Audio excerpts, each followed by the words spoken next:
hit the subscribe button. Welcome back to the channel. Today we're talking student loans, and specifically the debt avalanche method and the debt snowball method. Right? You don't really have much wiggle room as far as what you do next. And the simple fact is that student loans is really a very small part of the total debt load. Generally, there's just a lot of debt, and the problem with a lot of debt is you have a lot of debt finance payments, right? The interest rates. And I'm not saying that debt is bad. You can definitely use debt in a good way if you're careful, but obviously too much is bad, right? So if you're thinking about paying off your debt or achieving certain financial goals, these are just two of the methods that can be used, and we'll go over these methods generally today.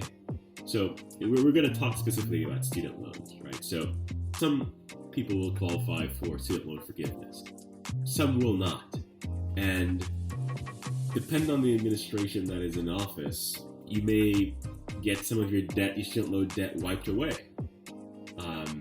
Based on the lenders and how those lenders operated. So if you have debt and you don't qualify for any of those, if you don't qualify for any of the debt forgiveness programs, or you're not going through any of those programs, or your debt will not be wiped away, debt avalanche and debt snowball method are two of the methods that you use. So let's just jump into this. So debt avalanche is essentially the idea that the debt with the highest interest rate should be paid first. And so you use this method in a stepwise fashion, right? So you first would organize your student loans in some document or whatever you may use, from the highest interest rates to the lowest interest rates, right? And then you begin paying off student loan. Once you organize your student loans from highest interest to lowest interest, you begin paying off your student loans by paying the minimum plus extra on the account with the highest interest rates first, right? While paying the minimum payment on the other loans, right? So if you have a situation where you're paying 7% on one loan and then 5% on the second loan, you'd pay at least the minimum on both loans. But you'll put your extra amount towards the loan with the 7% because that one has the highest interest rate, right? So once your first target account is paid off, you roll that payment, right? You take that payment and roll that payment amount you are making to that first target to your second target. And that second target will be your loan having the second highest interest rate, right? Because now you've paid off the loan with the first highest interest rate, or the highest interest rate, right? So once you wipe that slate and pay off that first loan, you move to the next loan, the one having the new highest interest rate, and then you just repeat this method, right? So this payment is in addition to the minimum payment you were paying for this account, right? So, and after the second account is paid off, if you have a third account, then you apply the payments from the first and the second accounts to the third account. Again, this is in addition to the third account's minimum payment. And then you just rinse and repeat, right? So you're organizing your student loans, or whatever loans you have for that matter, from the highest interest to the lowest interest rate. You ensure that you pay the minimum and all, such that you're in good standing with all your lenders. But for the loan with the highest interest rate, you pay more on that. Right? And once you pay that off, then you move all that payment to the next loan, then to the next loan, and so on and so forth. The benefit of the avalanche method of debt repayment is that it minimizes the amount of interest that you pay, right? And then it minimizes the overall amount that you pay for the lifetime of the loan. But, again, this method takes discipline. As far as paying back your loans, it takes discipline, it takes commitment, and appreciation of delayed gratification, right? So if you need a bit more encouragement, if you can't sit there and just simply pay the highest interest rate, then look at the debt snowball method, Right? The debt snowball method is the idea here is to focus on the debt having the lowest balance, right? And you do this in a stepwise fashion again, right? So because you're paying the one with the lowest balance, essentially you'll pay that off faster, and it'll give you that kick, of encouragement to keep on going, right? Because you paid one off, now you could feel that you could pay the next one off.